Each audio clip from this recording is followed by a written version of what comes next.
Hello and welcome to the NAFA webinar, The Inner Game of Prospecting, How to Overcome Sales Reluctance. I am Brendan Burnett, NAFA's Director of Professional Development, and with me today is Connie Kadansky. Connie is an authority on call reluctance and sales productivity, and she has worked with powerhouse organizations including Fortune 50 corporations, universities, multinational organizations, and national nonprofits and associations. She's also been written about or written in publications including the Wall Street Journal, CEO Inc., Bloomberg Business Week, Investors Business Daily, Small Business Opportunities, and many more.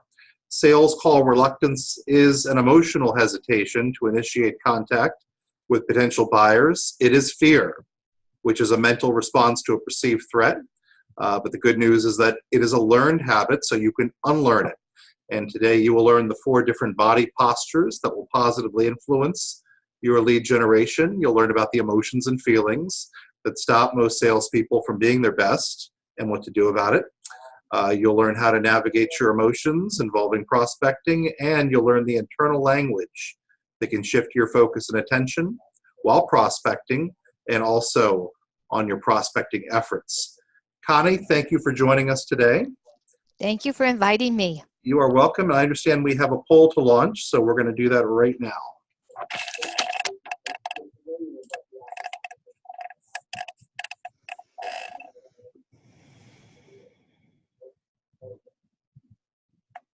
And we ask our attendees to just take a moment to answer our first poll, please.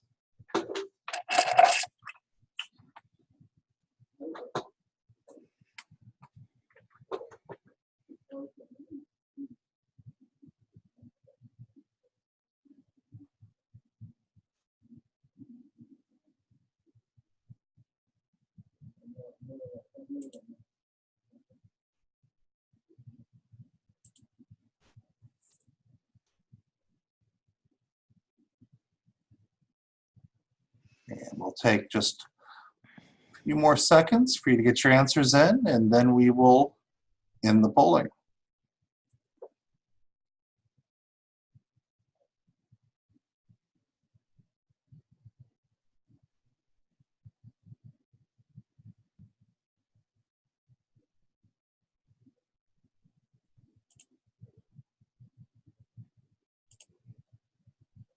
And Connie, we are sharing the results of the polling right now, so everybody can see those.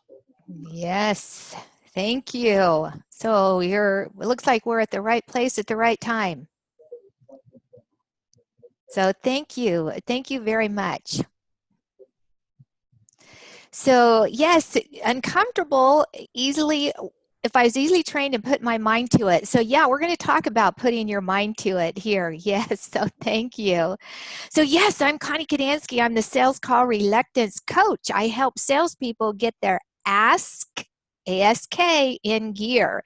So I'm happy to see you today and have you here and share this information because, as you know, things are changing and research is coming about. And I've been working with salespeople and overcoming call reluctance for over 21 years. And it's more than just a cognitive decision when it comes to prospecting, because prospecting is an emotional exercise.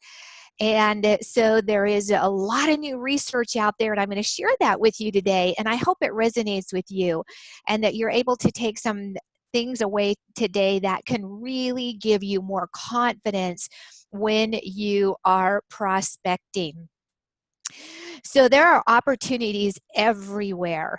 I believe it with every fiber of my body. And as you know, with financial advisors, you have a lot of resources out there to help you with strategic alliances, etc. So just knowing that the opportunities are everywhere and having that belief that the opportunities are everywhere. Because whatever we believe, we create situations to validate that belief.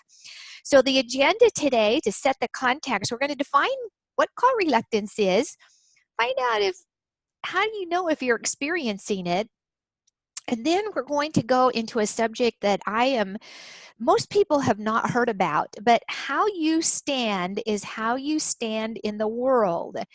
And we're going to talk about the body postures that influence your lead generation activities.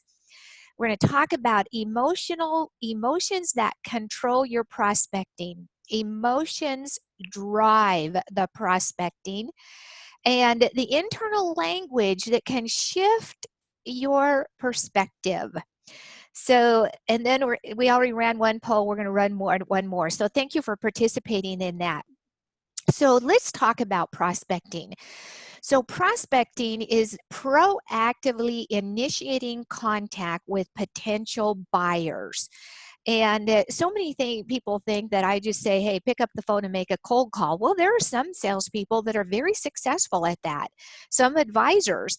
I'm a big believer in developing strategic partnerships, developing those relationships, following up with that.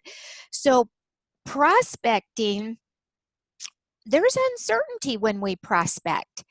And if we don't really listen and observe that particular emotion, because every emotion has a story behind it, it has an impulse, and it has a purpose, and we're going to talk about that. But uncertainty can fuel anxiety. Anxiety can lead to some distress. Distress can stimulate some fear. Fear can create doubt, and then doubt wastes energy. And so that's going down the self-doubt spiral. And I am on a mission to help salespeople and financial advisors to help themselves so they get more comfortable with the uncertainty. And that is what the program is here today. So who are you really? Now, I had my illustrator do these angry bees here because sometimes people get a little bit offended when I actually share what I believe is reality. Because there's an emotion called denial where we really don't want to pay it, we don't want to look at it. But in reality, this is what I believe when financial advisors can reconcile to this fact, their prospecting can become an adventure. Now, I have presented at NAIFA chapters throughout the country, and I've had some seasoned advisors that get a little testy around this concept that I'm going to share with you. And then I see that other advisors perk up, and they really do. It doesn't diminish your degrees, your experience, your certificates. But who are you really is I believe you're a professional lead generator who happens to sell financial services. Because when you really look at it, prospecting and lead generation is your number one job until you become so good, so seasoned, and you have 50 million and beyond under management. But that's really who you are. That professional lead generation is really your number one job, and it doesn't diminish anything else. So if you have any comments or questions, feel free to share it on chat, because I want to come back to that, and Brendan is going to share that too, because we want to have a discussion and a conversation around it. So just to reconcile, yeah, my job is lead generation. My job is prospecting and getting in front of people that I can help. So this is a roadmap from the Building a Story brand by Donald Miller. I have modified it a little bit, but what I like to do is I always like to start out with this so that you can really recognize your role, your significantly important role in society. So you have a prospect who has a problem, and they meet you. You guide them. You have authentic expertise. You have authority for them. You have empathy. And you also have a plan and a process that helps them. You must call them into action, because when you do, it helps them avoid failure, and they end up in security and peace of mind. So your prospect is the hero. And you're the guide that guides them on this path. And the book, Building a Story Brand, I highly recommend that you read it because it really helps you recognize the value that you have in the role that you play. And also that you know that you must call them into action. So I've been coaching financial advisors for many years now, and sometimes it's hard for them to emotionally call the prospect into action and get their commitment. So that's where the call reluctance comes in. So call reluctance is not just picking up the telephone. There are 16 types of call reluctance. So the telephone is one. Asking for a referral. Some people have an aversion to asking for a referral. Some people have a hesitation to prospect high net worth people. Some people have a hesitation to leverage their friends and their families. So you must call people in action, and call reluctance can show up on the call when it comes time to asking that question that is going to move them into action. So it's not just the telephone and picking up the telephone. So it's all about conversations, isn't it? How many conversations can you have on a daily and weekly basis with people to discover what their needs are? And everybody has a financial need. What is it that they need?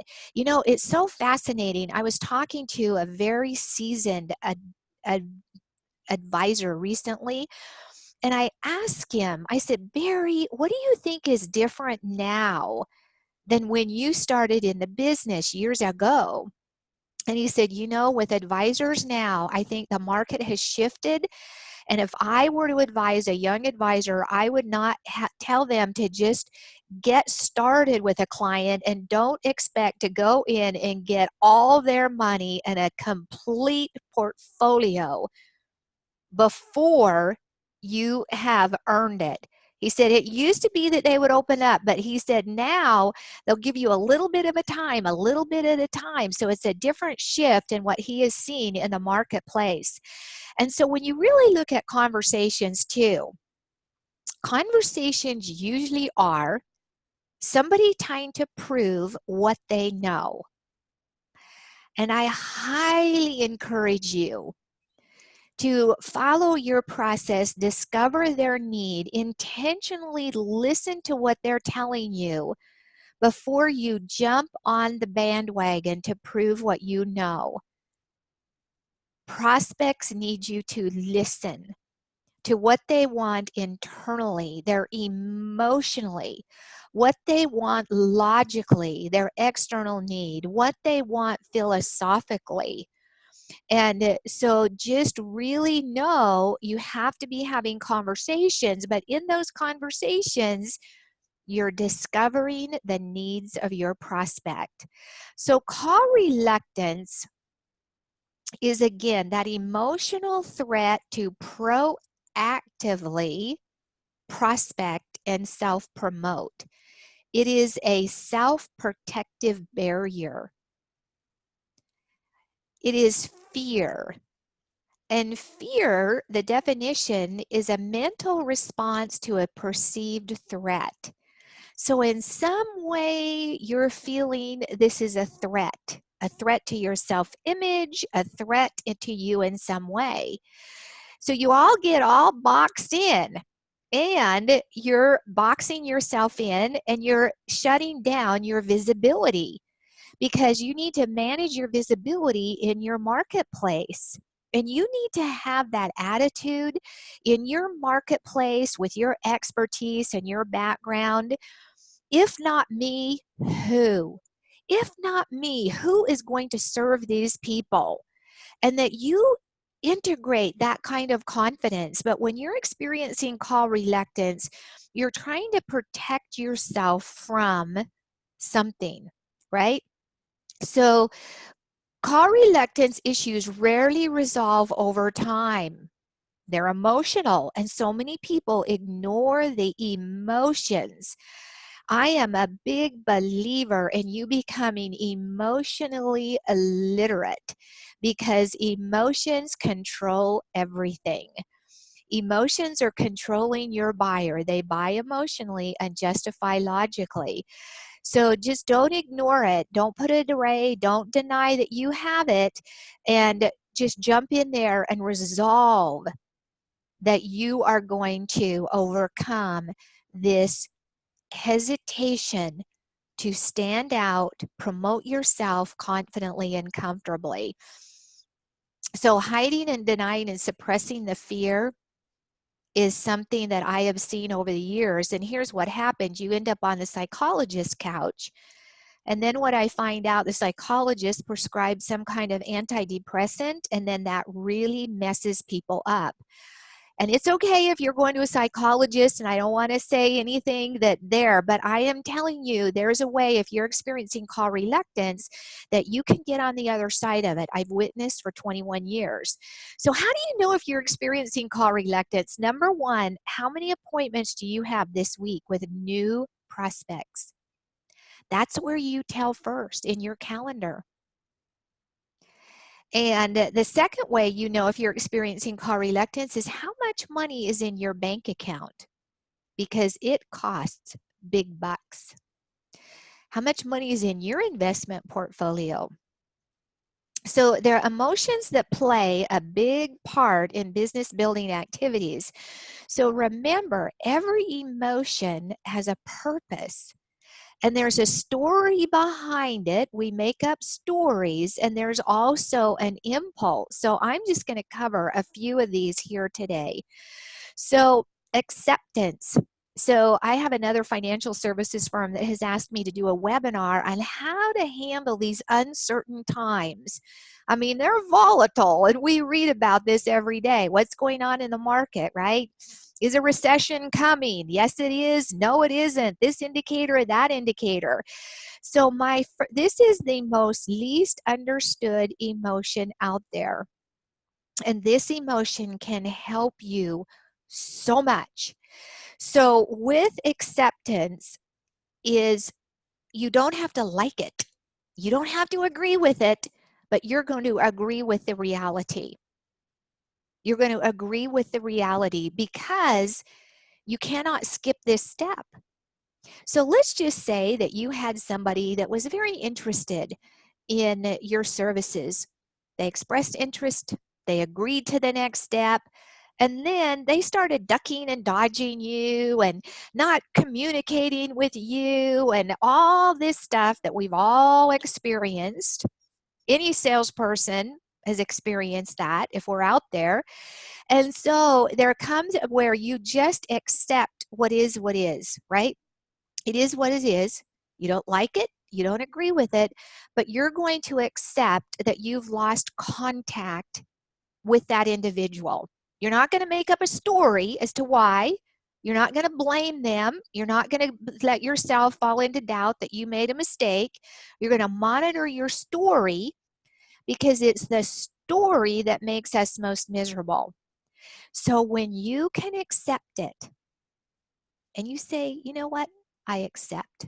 We've lost contact. That's the truth. That's reality. Guess what? You can move to the next step. You can get more creative. You can get more strategic, but you've accepted it. You're not denying it and you're not suppressing it. You've accepted it. So if and when, we hope it doesn't happen, but when this big tidal wave of financial whatever shows up, just to be able to take a deep breath, accept it is what it is. I don't like it, but I'm going to accept it. And wow, you'll move on with such emotional literacy, and you'll get more strategic, more creative, and people need you in that kind of market. The second one is curiosity. So remember when I said that conversations are usually to prove how much you know? I am encouraging you to get a relationship with curiosity. How curious are you when a prospect tells you something? Can you say, tell me more? And really be there to learn and discover? what is really insightful, what is meaningful for them. Because that's what I find in coaching advisors. They get a little bit of a superficial indication there's a need, and they're often running to the solution. It's too soon. So just help yourself become more curious. And we already talked about uncertainty, didn't we? About that uncertainty. So there is a purpose to uncertainty, which is it tells you when the path to take is unclear. So you just breathe into uncertainty. Admit that you're uncertain, because you can't hide it, you can't deny it. You know, people ask me sometimes, what's the difference between feeling and an emotion? So feeling is the sensation you have in your body as a result of an emotion. So let's just say somebody called you today and said, hey, I'm retiring, I got 2.7 million in my 401k account, and I want you to handle it. Wow, what kind of emotion do you feel then, right? Exhilaration. And then you have a feeling in your body that is so positive and so beautiful, right? And so really start becoming in tune to how you're feeling and what is the emotion that you're feeling, and knowing that you can move from there once you do that. So uncertainty. So it does take courage to prospect. It does take courage to call people into action. It does take courage to follow a process, to find out what their desired situation is, what's kept them from having that, and what's at stake if they choose not to buy that life insurance. It takes courage to ask those kind of questions that can cause a prospect to stop. They may not even admit it, but 2 days later, they start thinking about it and they give you a call. It takes courage to pull people into integrity. So that is one that will serve you very, very well. And then we talked about fear. Fear is a mental response to a perceived threat. And fear is like, it helps me avoid danger. So we know about fight or flight, physical threats. We're talking about emotional or mental. And when in the animal world, flight, people either fight, they flee, they freeze, or they appease. So if they ask a tough question and somebody comes back at them a little, aggressively, and then they appease, I'm encouraging you to watch that so that you can continue to serve people, because this new evolution of selling is all about what is the value that you bring to that individual, what is the value you bring to that relationship and what to that company. And optimism is looking for the good in all. So if you can always see everything as a learning opportunity, you start developing an optimism about you, and you're like a light in a dark room. Wow. So we don't need to get into the gloom and the doom and the this and the that, but to be able to remain optimistic, because you know what? In volatile markets, people need their advisor. They need you to communicate with them. And you're not going to blow any smoke, but you're going to feel optimistic inside of you. You're going to learn from everything. And then the final one, did you know there are 250 emotions? I'm only covering how many is here? 7? Is trust. So developing and establishing trust is how you influence your prospects, isn't it? And without trust, it's impossible to have a relationship. And there are very few scenarios out there that you can undertake that does not involve trust. When you get in your car and drive down the street, you're trusting the other drivers are going to follow the signals. You're going to trust and develop that trust. And what is so magnificent is when you can develop the trust in you. So Brendan, I'm going to just stop here. I'm just wondering if there are any chats, comments, or questions that we have. No questions as of yet. No questions of yet. So feel free to start asking some questions or comments here, sharing so that we can go forth.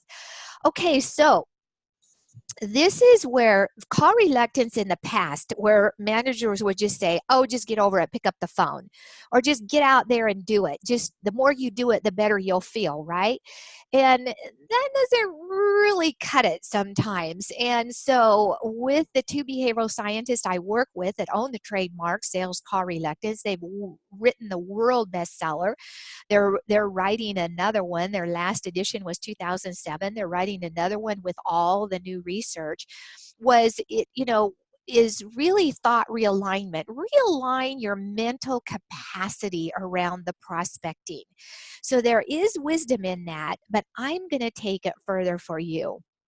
So there's a dynamic relationship between the body, the emotions, and the language. And when it comes to prospecting, all three of those need to be integrated. So all learning is whole body learning. It involves your muscles as well as your brain. Thinking, feeling, and kinesthetic dimensions, kinesthetic is movement, are fundamentally interconnected. I am setting the context here for the learning that I'm going to share with you so that your prospecting becomes more comfortable for you and more effective. So how you think influences how you feel. Because however you're thinking, your hypothalamus is secreting hormones to match that thought. So if you're thinking doom and gloom and negativity, your hormones are secreting stress hormones, and it influences how you feel. So if you're not feeling well and you feel a little negative and cranky and irritable, it can be all around how you are choosing to think. What are you focusing on?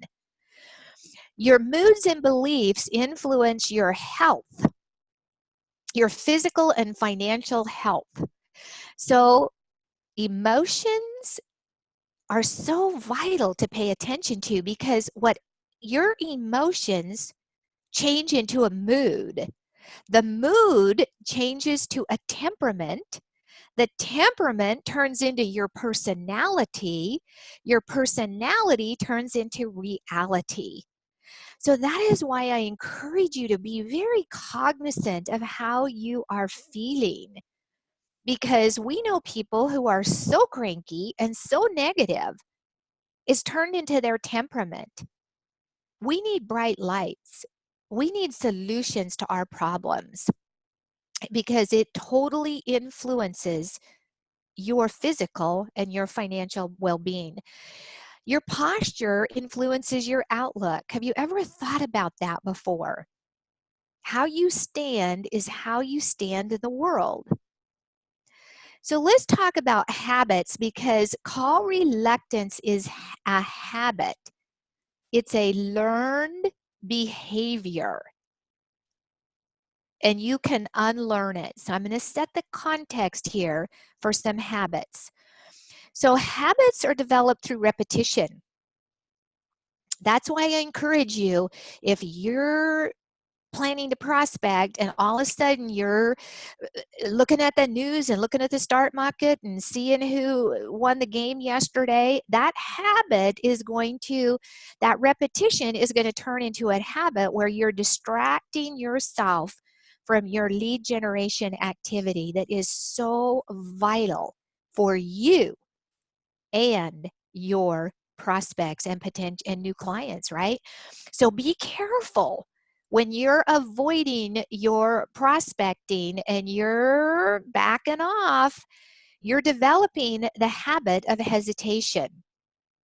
Habits mediate your relationship with the world. So there are good habits, right? They allow you to pay attention to what is important. How many of you have the habit to go work out every day? How many of you have the habit to make sure that you drink enough water? There are a lot of positive habits. And habits can also distort your perceptions and actions. So what I'm finding is that salespeople are really busy. They got a lot of stuff. Some of them are pouring 10 gallons of water in a 5-gallon bucket.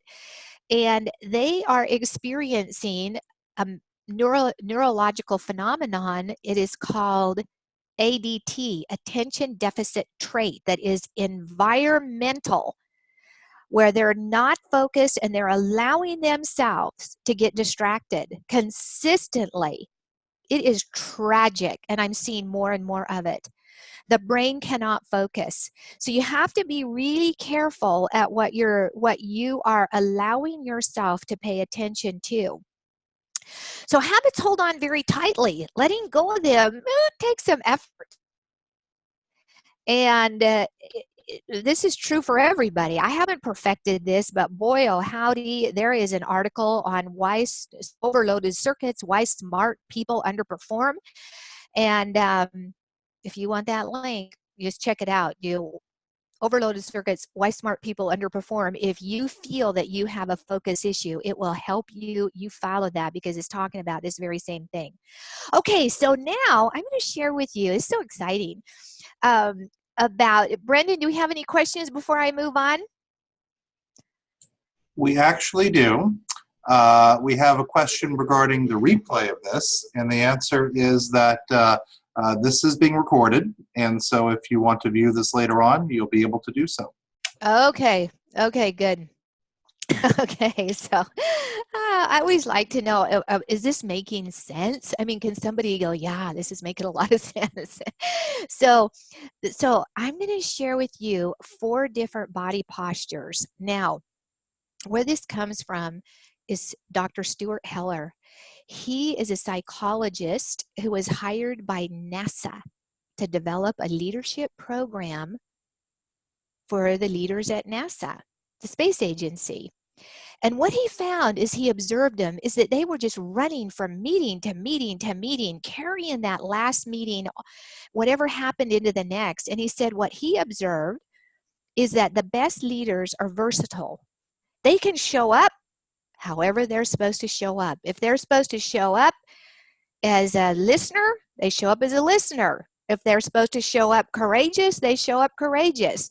So the body postures here are, the one is determination, a warrior. So knowing that whole body learning. So I want you just to imagine, what is the body posture of a warrior? When I ask that to males, they usually, like have a gun or something like that. But you can think about it. What is the body posture of somebody who is a warrior? Their eyes are focused on the goal. Their mouth is narrowed. Their lips are pursed. Their breath is short and it's evenly paced. Their feet are solid on the ground. Their weight is distributed evenly. So here's what I'm going to encourage you to do. Start paying attention to your feet. Are they solid on the ground at all times? Do you want to show up more grounded? Make sure that your feet are solid on the ground, both feet all the time, and you will show up more stable and more coherent. If you have a tendency to cross your knee, cross your legs, keep your feet off the floor, rest them on the chair, really pay attention to that, because that affects how you show up. Okay, so that is, think about the body posture of a warrior. Now, like I said, emotion is an integral part of learning. So what is the emotion of a warrior?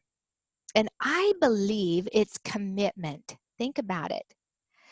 And commitment is the emotion that has us acting in concert with our promises, by putting our whole being into the task, our body, our emotion, and our language. And commitment is demonstrated by our actions. It is a skill to be learned. It can be developed, the commitment.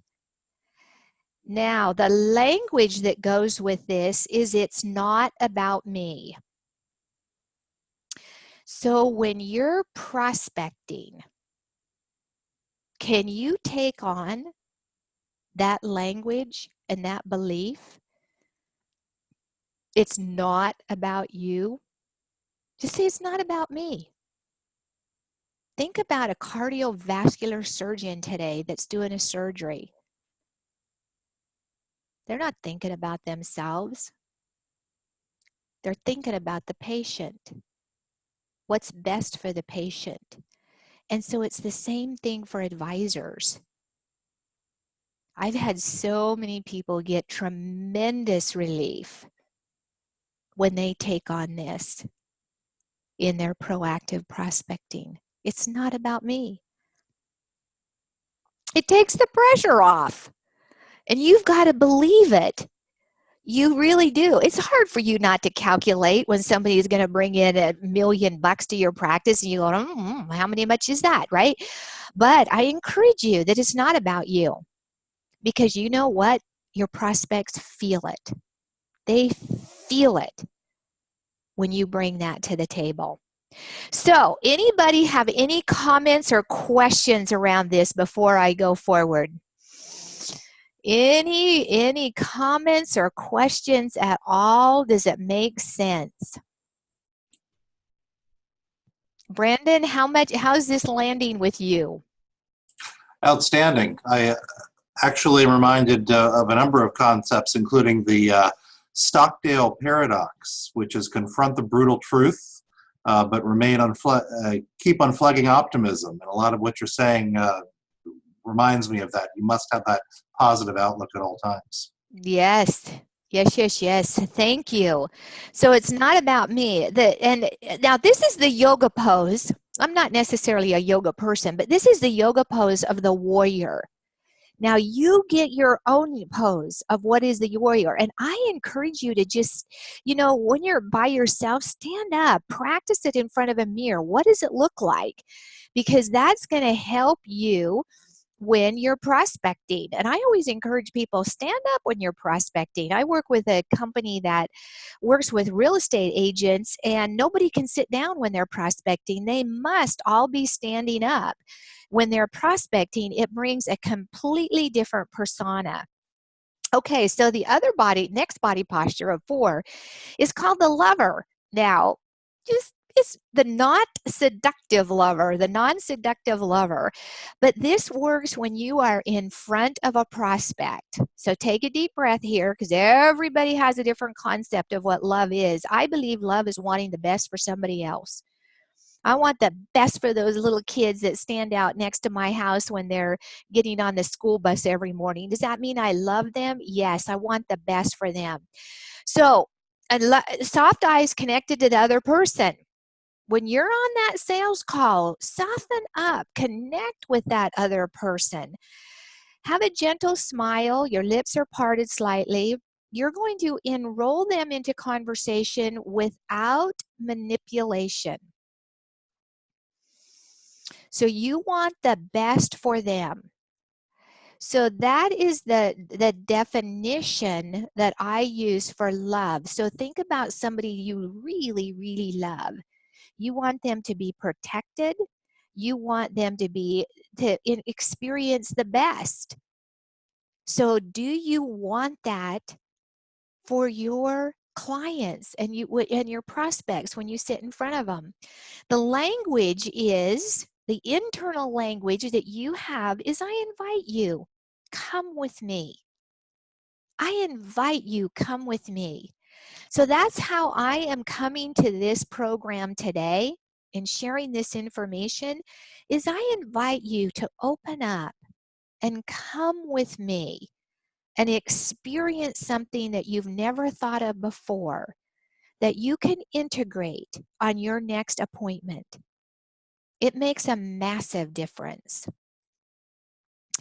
The next body posture, 3rd of 4, is stability. It's like a noble person. How does somebody who's noble show up in a room?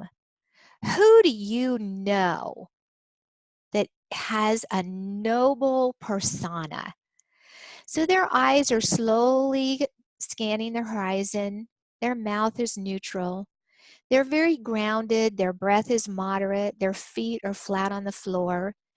They're feeling peaceful. So peace is absence of war. It's a tranquility. They're emotionally at rest. They're not fighting doubt or fear or anxiety within them. So we can choose for ourselves moments of peace. So what I want you to do today when you go home, go into a room where there's a mirror and just practice. How would somebody stand that is noble, that's at peace within themselves? Think about somebody in your company or in your experience, because there are times that you are to show up as a noble person. And the language, the internal language is everything is okay. So you have to breathe into that, don't you? Just everything is okay. We need more noble people that are stable and coherent. Your prospects need you to be noble, stable, and coherent as you communicate with them and as you deal with them. How you stand is how you stand in the world. How you walk into a prospect's meeting tells them more than the words that come out of your mouth. So you can practice this and you can develop it. So the last one is the most fun, is flexibility. And so I always think about Jim Carrey. That guy, he is an actor that can just, he is so flexible. That guy is ambidextrous and flexible. It doesn't matter if you like him or not. But if you notice in his movies, he's out of the box. He's moving in all directions, doesn't care who's watching. Mouth is open, inhale, exhale, wiggle. And here's what I want you to do. Go into your own room in front of a mirror and just wiggle. Allow yourself as much flexibility as you can allow yourself to be, because the more flexible you are in your body, the more flexible you will be in your mind. Older people are not as flexible. And you know what? Oftentimes they're not as open. But the emotion that goes with this is resiliency. And when you're prospecting and developing business, is this something you need? It's a key trait. A resiliency is that you can bounce back. You can return to center. Resiliency always begins with acceptance. Recenter after you've been pushed off balance. And then the language is, let's try it. So these are the 4 that you can practice. Practice them on your own. What does it look like to be determined? What about when you're open, a non-seductive lover that wants people to open up? Wow, you want people to open up? You better open up, right? You want them to share? You need to open up.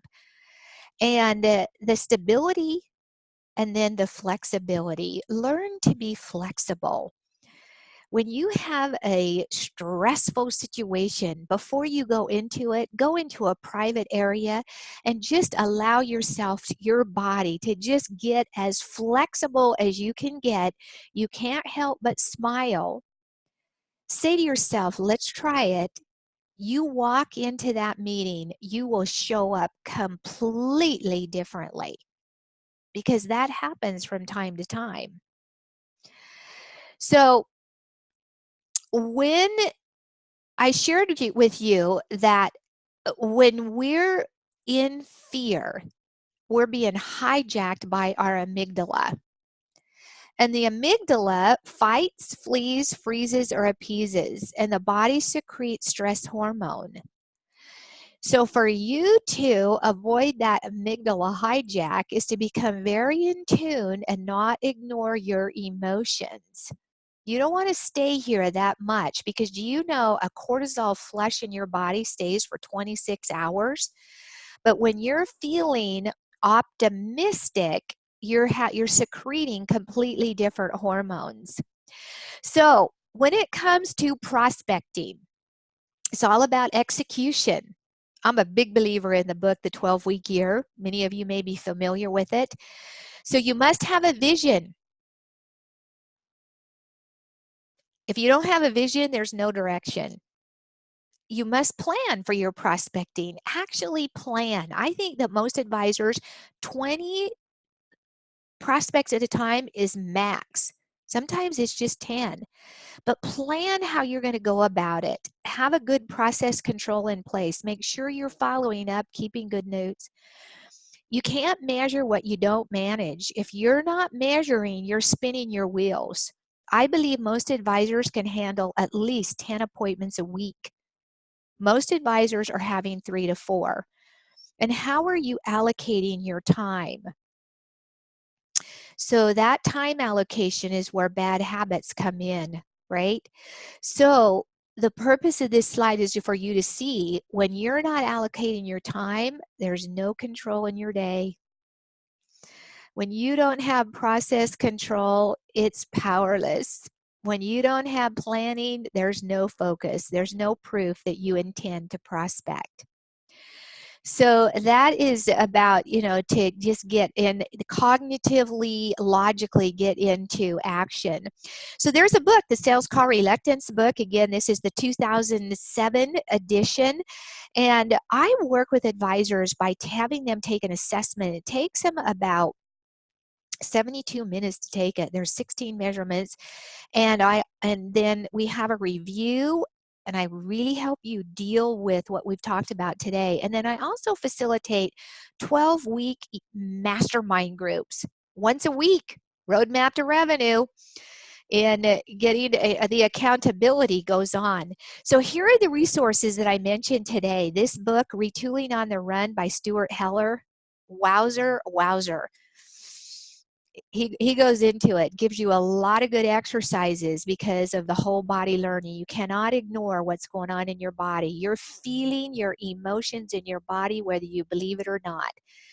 You get a call from an angry client, you're feeling it in the gut, right? You're having an emotional reaction, and you can learn how to navigate those. The book, The Unopened Gift, A Primer in Emotional Literacy, oh yeah, 250 emotions, talks about what's the purpose of it. Don't ignore it. Become a friend to it. Accept it. And then building a story brand is what I shared about with the Donald Miller book. So those are the resources.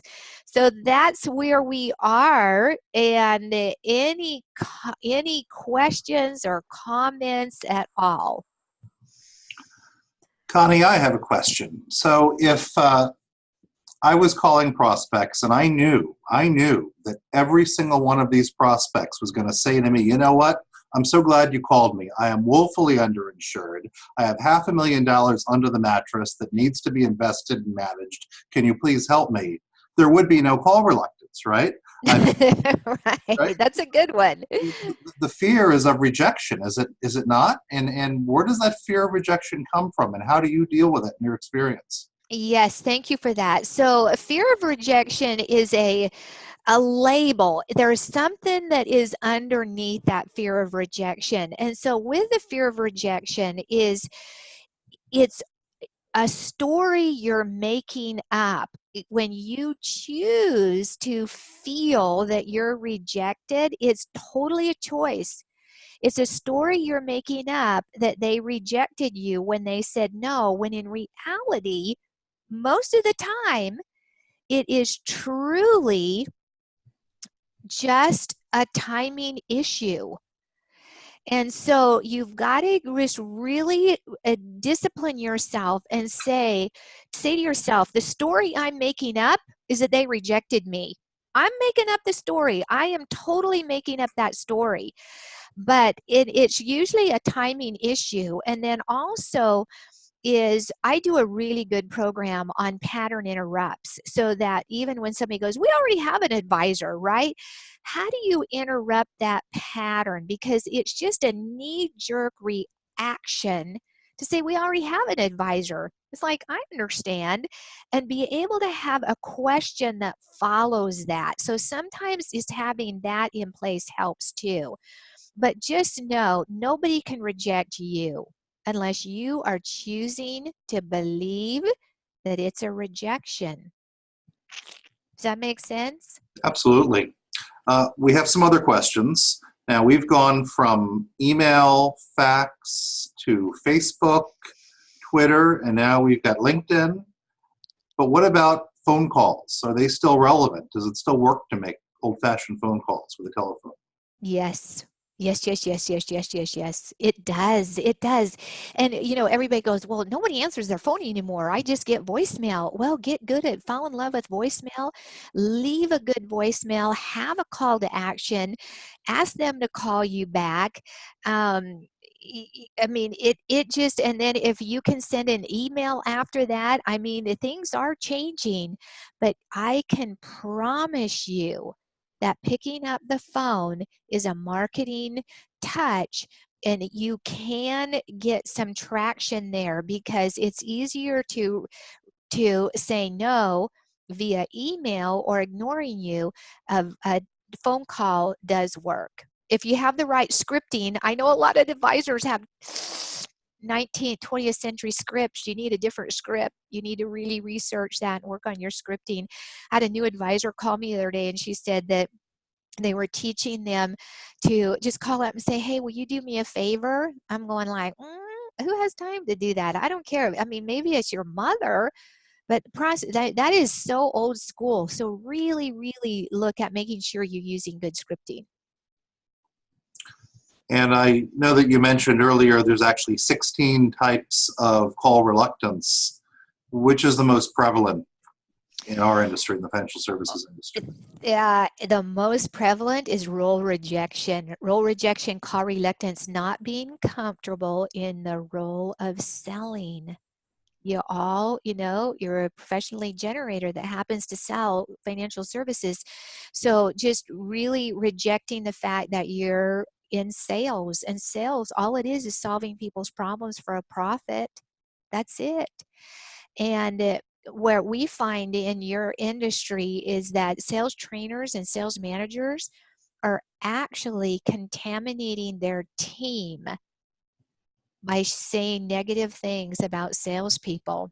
So in every industry, there are people that are not on the up and up, but you need to be proud and integrate into the value you bring to families and businesses. If not you, who? You need to understand the value. And Brendan, in your position there, I mean, at one time I had and I don't know where it is, the 100 things that financial advisors do for people. Every financial advisor needs to read it every single day, that you have value. You really have value for families. And when you know you have value and it's not about you, you can make those calls. You can open those doors. Yeah, truly our members bring tremendous expertise to their clients, but of course at the same time, life insurance, one example, is something that is very much sold, bought. So last question. These are uncertain times for a number of reasons. What do you believe that we most need to do in these uncertain times? Thank you. Yes. Number one, just accept their uncertain times. It is what it is. Accept it. You don't have to like it. You don't have to love it. You don't have to believe it's a good thing, or just accept it. And just, it is what it is, so you can move forward. And then develop a strategic lead generation plan, an action plan. I already said, become emotionally literate. Really understand the emotions. Don't ignore them. And practice these body postures. I don't know how many people are going to do that here. I do this program with some people, and they're more, but they're more into that, but you can't ignore it. And then last but not least is engage a coach. So if not me, get a coach. People think, I can't afford a coach. You can afford a coach. You'll go faster. I can promise you. And a lot of companies have their internal coaches. You get in there and you work with a coach, because you will skyrocket versus just chugging along without a coach. So you need a coach. Well, these are uncertain times, but in some ways they're amazing times too, right? We're not paying 18% APR in a home, most of us these days. I know. I know. Yes. Well, thank you. Thank you. And opportunities are never lost. True. But the ones you miss, guess what? They went to somebody else. So, anyway, thanks, Brendan. And thank you, everybody, for being here. I wish you the best. Profitable prospecting. Thank you so much, Connie. And thank you to our members and membership prospects who participated today on this webinar. This concludes the NAIFA webinar.